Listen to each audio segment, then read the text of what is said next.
առաջարկ է, գնանք այդ առաջարկը։ Գնում ենք, առավոտը 4 հոգով կառավարություն ու քաղաքապետարան փաստաթղթերով չէ։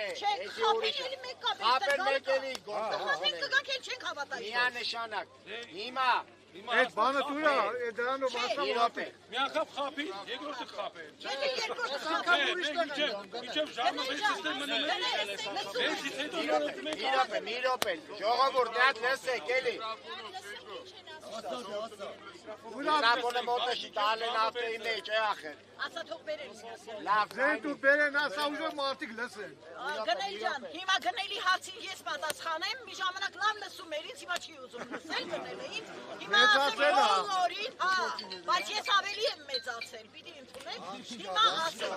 պարոն գնդապետը մեզ շատ խելամիտ առաջարկ է արել եւ մենք մտադիր ենք այդ առաջարկն ընդունել։ Ընդհանրապես միշտ ասում են, որ եթե մի անգամ քեզ խափում են, մեղավորը խափողն է։ Եթե երկրորդ անգամ են քեզ խափում, արդեն մեղավորը դու ես։ Հիմա մենք ընդունեցինք պարոն գնդապետի ասածը, խելամիտ առաջարկը, որ վաղը կառավարությունում կընդունեն մեր խմբին, 4 հոգու կընդունեն, եւ մենք կներկայացնենք մեր պահանջը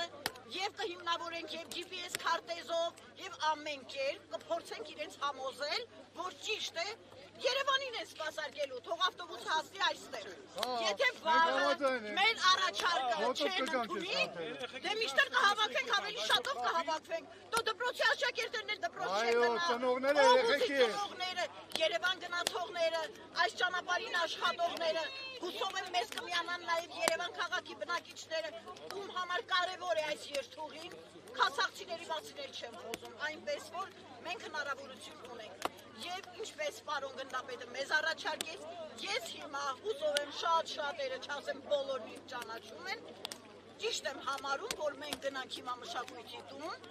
եւ քննարկենք այս հարցը,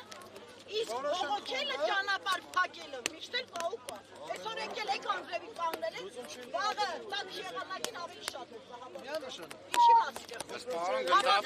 խոսքը։